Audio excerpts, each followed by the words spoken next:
All right, folks, here we go, part two from chapter one. Now, how do you calculate a tax?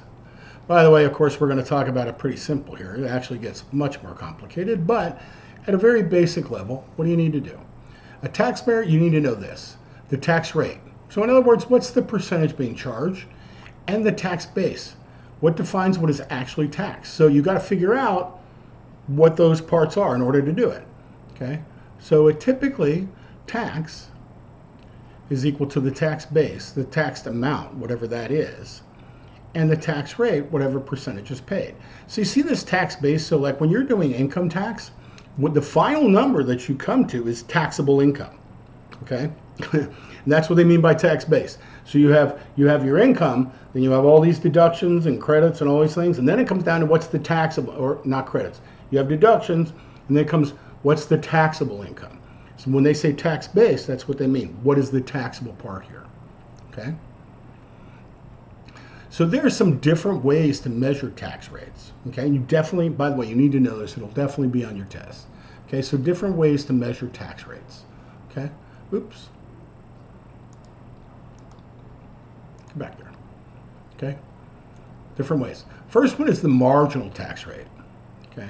Marginal tax rate, the tax rate that applies to the next additional increment of taxable income. So basically the tax on the next dollar, right? What's the tax on the next dollar going to be? Because depending upon the type of tax setup that you're going to see in a little bit, that tax rate could be the same, it could go higher, it could go lower, okay?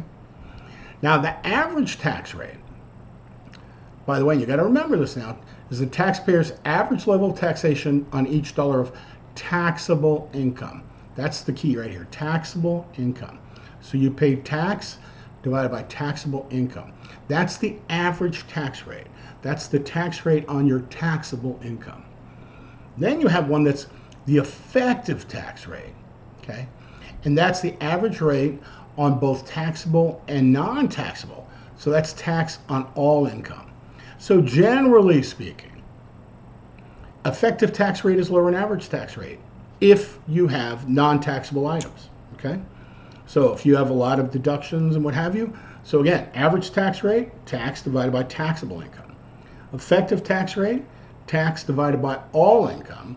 And marginal tax rate is the tax rate on the next dollar of income, okay? Make sure you remember that. All right, so here's an example, okay? So it says Bill and Mercedes have $160,000 of taxable income and $10,000 of non-taxable income. Using the 2024 married filing joint tax rates, what is their tax due, their average tax rate, and their effective tax rate? And then they said, well, what if they receive an additional $80,000 of taxable income? Another $80,000 that's taxable. What is their marginal tax rate on this income? All right. So in order to do this, you got to look it up on a chart, right? Or you'd be in a tax software. But for this, you're going to look it up in a chart. So you got to look up and see how to work it out. So let's see how that happens. Okay. So the tax due is $25,306. Now, how they get that? This is the total. So this is the tax base. Okay. This is the base tax. And then they have to pay 22% times 160,000 minus 94,000. So this 10,852, that's the tax on that amount of money. Then the difference between these two, that's taxed as 22%. Okay, and you look at that up on a chart. Okay, we'll take a look at that in some problems. Okay. Now the average tax rate. So remember, average tax rate is the amount of tax divided by taxable income. So that's 15.82%. Effective tax rate, now remember we said effective tax rate was tax divided by all income. So notice that $10,000 was put in there. Okay. Now the marginal tax rate, this one's a little bit different. Okay. So what they have to do is you have to calculate the difference in tax. So you got to calculate the tax for when they got that additional 80,000. This is the tax on this will be the tax on 240,000. This is the tax on the 160,000. You take that difference, then you got the 240 minus the 160, and that comes out to 22.97. Okay, so basically what you can see is that in this case it's a progressive tax rate. So that $80,000, that marginal tax on that additional money is going to get charged at 22.9%, where right now they're paying 15.82%. So you could see their tax went up by over 7%. So the rate on that $80,000 was 7% and change higher. Okay. All right, here's another one. This is for question 2 from chapter 1. So if you're online, this is another one. You're going to have to calculate this out. Stop the video, calculate this out. Make sure you mark down your answer. There's a link right here to the tax rate schedule. You can see it right there, right? And then give your answer right here. Make sure you write it down so that when you go to do that quiz, you can answer the question. You're going to have a few of these right now. So they want to know, how much federal tax will he owe? Okay. He's single, made $100,000 in taxable income, $10,000 in interest from investment in Birmingham bonds. Okay. Question 3. So they want to know taxable income. What would happen if Mitch earned another $80,000 in taxable income? What would the tax rate be on that? Okay, on that $80,000 marginal tax rate. Okay, so again, we just did one like that. So you're going to have to calculate the tax on the 100, then the 180. Put your answer down here. Make sure you mark it down. Okay, because you're going to have to put it in on Canvas. All right. Now number 4. This question is a little bit different. Okay, it says here, James invests. This is another one of the questions. James invests $100,000 in the City of Athens bond that pays 8% interest. Okay. Alternative, he could have invested it in a bond recently that pays 10% interest with similar risk. Assume that James's marginal tax rate is 25%. Which one would James choose and why? Figure this one out. Think about it. 8% non-taxed or 10% but taxed at 25%. Okay? What is going to be the higher net number? Make sure you answer this question. Write it down. You can, by the way, you can always stop the video. You don't have to go rushing through this.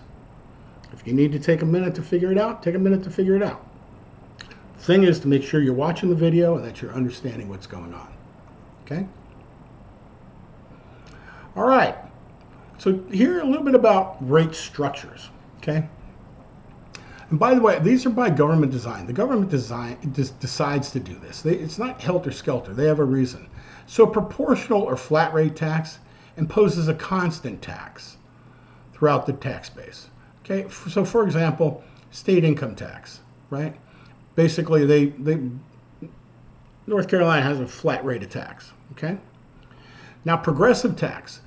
Progressive means it's an increasing marginal tax rate. Basically, the more you make, the more they take. By the way, that's the federal government income tax. The more you make, the more they be taken. Okay, all right, and then regressive. Okay, a regressive tax rate. What this one is, a decreasing marginal tax rate. Oops. As the tax base increases. Okay. Now, the thing about it is, so why would you have a regressive tax rate? Part of the reason why is, so for example, you have to, the lower income people must spend a higher percentage of their income in order to afford something. So for example, cigarettes, gas, sales tax, there's a way that they eventually wind up lowering this. Like after a certain amount, it's a decreasing marginal rate. Like the more you actually get a break, okay? It's not that often that it happens, but a regressive tax, and what it does is it actually costs people more, at the lower end of the tax scale. So let me give you an example. Let's say you're a rich person and you smoke.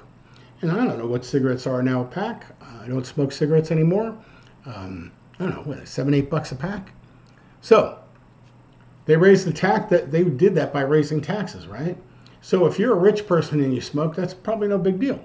But what if you're just, an average worker making $15, $20 an hour or whatever? That's a much bigger deal for you. That's regressive. It actually, that's regressive towards the individual, and also decreasing marginal tax rate as the rate increases. These are regressive taxes because they hurt individuals that make less money. Okay, so for example, gas the same way. Price of gas goes up. If you're rich, it's not that big of a deal. Now the price of gas going up not due to tax. Let me clarify that, due to tax. All right, folks, that's part 2. Back with part 3 in just a minute.